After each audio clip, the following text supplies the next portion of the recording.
Jangan hanya jadi karyawan yang cuman karyawan, karena lu pasti rugi. Di video kali ini gue bakal sharing ke teman-teman semuanya tentang salah satu advice yang gue dapetin, yaitu tentang jangan hanya jadi karyawan yang cuman karyawan, atau jangan jadi karyawan yang biasa-biasa aja. Di zaman sekarang itu serba nggak pasti, layoff di mana-mana, baik itu layoffnya yang mendadak atau layoffnya yang memang dikasih tahu dulu, itu sekarang terjadi banget di mana-mana.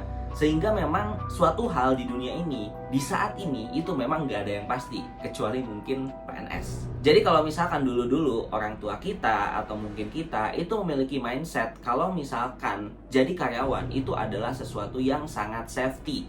Kita misalkan dikasih gaji bulanan, kita ada tunjangannya, pokoknya udah aman di bulan itu atau mungkin untuk bulan kedepannya dan bulan-bulan kedepannya kita memang masih bisa makan. Tapi kalau misalkan kita jadi pengusaha, mostly banyak orang itu selalu menitik beratkannya pada, wah ini kalau misalkan pengusaha, gimana nih kalau misalkan rugi?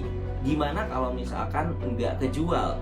Wah, pengusaha itu jarang banget nih yang sukses. Yang akhirnya banyak banget orang yang takut untuk jadi pengusaha. Dan di zaman sekarang menurut gue, ngomongin karyawan itu adalah pekerjaan yang safety, itu udah nggak relevan lagi. Kita bisa ambil salah satu contoh kasus, mungkin dari banyaknya kasus, yaitu adalah Tokopedia. Yang kemarin sempat rame, dia layoffin orang-orang.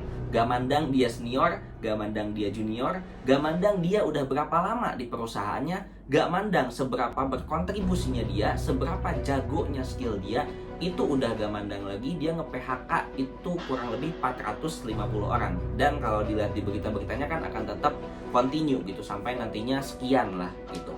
Nah, dan sebenarnya ini gak hanya terjadi di Tokopedia aja, mungkin di beberapa perusahaan juga terjadi seperti itu, karena emang ekonomi di Indonesianya dan mungkin ekonomi dunia itu emang lagi nggak baik-baik aja.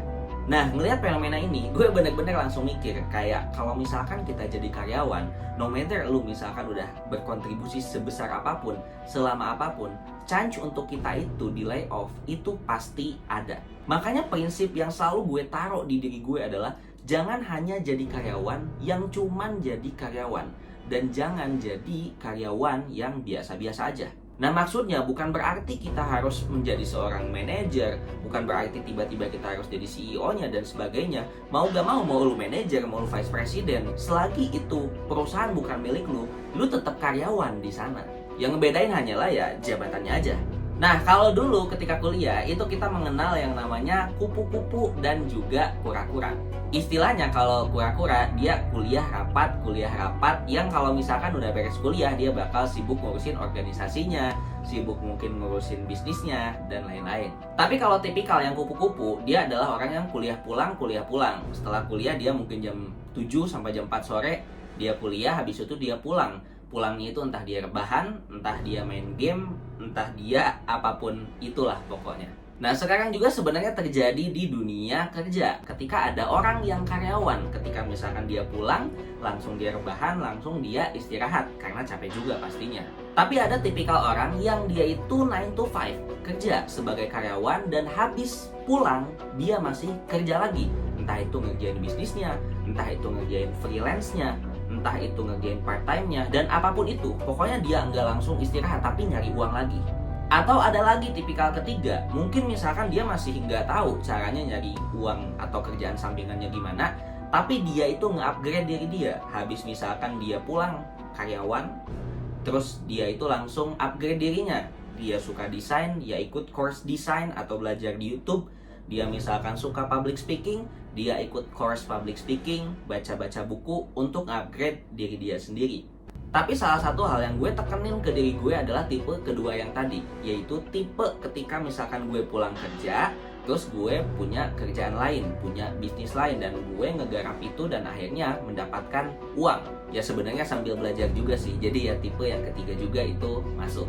Nah, tapi yang perlu di note sama teman-teman semuanya adalah teman-teman perlu cari kerjaan sampingan yang basicnya itu nggak nukerin waktu lagi. Karena kalau misalkan teman-teman itu nukerin waktu lagi, itu bakalan capek banget guys. Let's say kalian udah 9 to 5 nih kerja sebagai seorang karyawan, dan habis itu teman-teman nuker waktu lagi dari jam 6 sorenya misalnya sampai jam 10 malam untuk jadi barista misalkan. Nah itu bakalan capek banget karena kita manusia itu pasti butuh istirahat juga. Nah, pertama-tama yang perlu teman-teman pahami adalah untuk mendapatkan uang, kita harus melakukan yang namanya transaksi. Nah, beberapa transaksi untuk mendapatkan uang itu dinamakan dengan triangle of value. Ini benar-benar gue suka banget. Ini gue dapetinnya dari Bang Obud.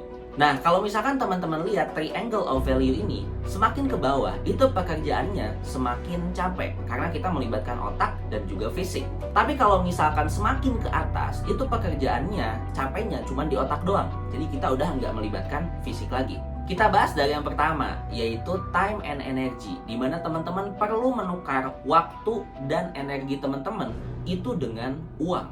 Makanya gue bilang tadi di awal, kita itu kalau misalkan pengen dapetin uang, perlu ada yang namanya transaksi. Nah, di sini terjadi transaksi antara waktu dan juga uang, atau antara energi dan juga uang. Kita ambil salah satu contoh pekerjaannya, yaitu seorang karyawan, di mana dia menukarkan waktu dia dari 9 to 5 untuk mendapatkan gaji. Let's say gajinya itu UMR. Jadi selama dia kerja 9 to 5, no matter dia menghasilkan berapa, ya dibayarnya itu ya segaji UMR itu gitu. Walaupun misalkan dia bisa meningkatkan sales perusahaannya sampai triliunan miliaran, ya yang dibayar itu hanyalah sesuai waktunya gitu. Bener-bener lu 9 to 5 dibayarin misalkan UMR let's say 5 juta, ya udah itu aja.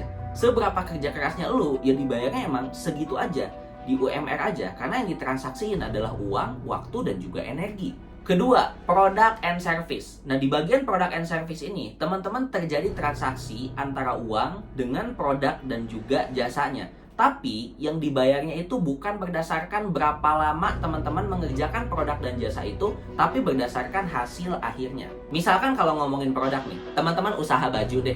Teman-teman misalkan jualan baju. Nah, yang orang bayar ke teman-teman itu bukan teman-teman 9 to 5 ngerjain bajunya kan.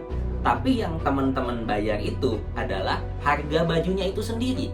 Misalkan kita mau beli baju harga 90.000, ya udah kita bayarnya 90.000. Kita nggak peduli lo ngerjainnya misalkan mau berhari-hari, mau berminggu-minggu, karena kita bayarnya hasil akhir, yaitu baju yang udah jadi dan bisa kita pakai. Nah, kalau misalkan contoh servis itu sebenarnya masih ada kaitannya juga dengan waktu. Tapi yang ngebedain adalah itu nggak ada calonnya. Let's say misalkan teman-teman adalah seorang PT di sebuah tempat gym.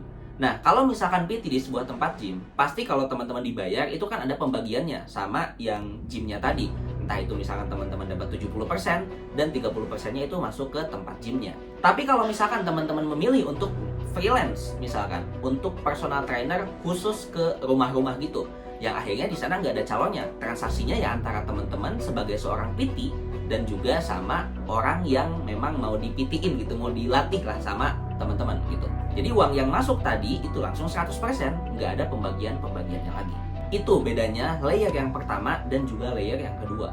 Nah, yang ketiga itu information, di mana kita sekarang itu memang di era informasi dan kita bisa jualan informasi. Tapi banyak orang yang memang bilang jualan informasi ini tuh ya jualan ludah gitu. Ini sebenarnya tergantung perspektif lagi ya. Kalau misalkan teman-teman bisa dapetin dari orang itu informasi, ya kenapa harus dibilang jualan ludah? Nah, tapi simpelnya jual informasi itu ya simply transaksinya antara uang dan juga informasi yang teman-teman hasilkan. Which is kalau ngomongin informasi, yang dipakai itu adalah otak. Yang dipakai adalah skillnya teman-teman. Yang dipakai adalah kemampuannya teman-teman dan pengetahuannya teman-teman. Contoh-contoh kayak gini udah jelas banget lah. Misalkan YouTuber, gue bikin YouTube nih buat teman-teman semuanya, ngasih informasi ke teman-teman semuanya tentang misalkan lowongan kerja, tentang manajemen training, tentang self development. Lah ini gitu, gue jualin informasi ke teman-teman dan gue dapat uang dalam bentuk AdSense. Enaknya kalau kita udah di stage informasi ini, itu dikenal namanya marginal cost of application. Di mana produk-produk yang kita buat itu sebenarnya dibuatnya hanya sekali, tapi bisa dijualnya berkali-kali. Nah, ini bedanya antara digital product dan memang yang physical product. Kalau misalkan tadi kita ngomongin baju, nah ketika misalkan baju itu dibuat, itu kan pasti ada stoknya. Nah, misalkan kita 1000 stok. Nah, 1000 stok habis ya kita harus stok lagi. Kita bikin lagi, kita produksi lagi. Jual lagi, produksi lagi. Jual lagi, produksi lagi gitu. Pasti kayak gitu. Dan kalau misalkan kita berhenti produksi, ya penjualannya pasti berhenti juga kan. Gak bakal bisa kita jual lagi. Tapi kalau misalkan digital product, kita cuman bikin cost-nya itu atau production-nya itu cuman sekali doang. Misalkan bikin video kayak gini, ya udah, gue bikin video kayak gini sekali gitu. Tapi teman-teman mau nontonnya 1 orang, teman-teman mau nontonnya 1000 orang, itu gak membuat gue harus menciptakan produksi jadi 1000 juga gitu. Ya udah, satu aja ini. Jadi bener-bener bikin videonya satu dan bisa ditonton berkali-kali sama orang dan bisa dijual berkali-kali ke banyak orang. Ini pun sebenarnya terjadi di beberapa produk lain, let's say ebook, course, dan lain-lain yang memang biasa dijual di zaman sekarang. Dan itulah era informasi. Kita bisa ngejual berkali-kali, tapi bikinnya itu cuma sekali. That's the marginal cost of replication. Nah, dan ini yang terakhir, which is ini yang paling tinggi banget, yaitu capital and IP atau intellectual property. Nah, jadi singkatnya di part ini sebenarnya ngejual uang untuk uang lagi gitu. Jadi transaksinya ya uang dengan uang gitu. Nah, ini kan biasa dipakai sama bank, misalkan yang ngumpulin uang-uang nasabahnya, terus nanti di kredit-kreditin misalkan ke orang dan dia dapat bunga. Nah, itulah keuntungannya. Atau kalau misalkan di level kita, yang paling familiar di kita adalah investasi, di mana teman-teman itu invest misalkan kripto, invest saham, invest misalkan forex, emas, dan sebagainya.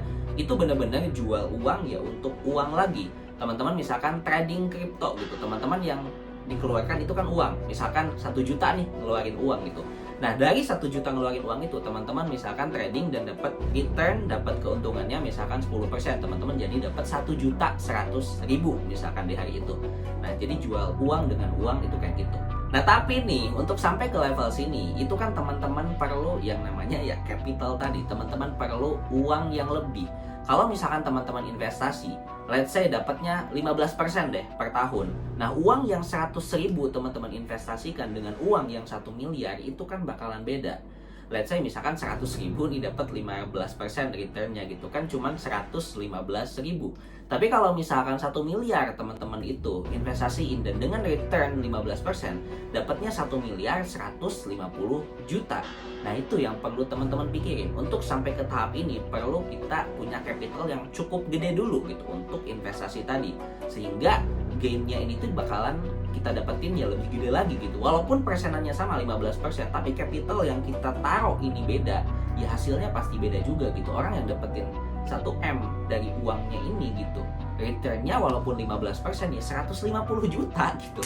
Tapi kalau misalnya teman-teman naruhnya cuma 1 juta lah let's say gitu, ya returnnya cuma 150.000 gitu untuk sekali makan kalian doang. Nah, jadi lewat video ini gue mau ngajak teman-teman semuanya untuk jadi karyawan yang nggak biasa-biasa aja, untuk jadi karyawan yang nggak hanya cuman karyawan. Untuk misalkan kita ngubah mindset kita untuk nantinya jadi pengusaha, freelancer, punya kerjaan sampingan, itu bener-bener butuh keberanian yang bener-bener telak.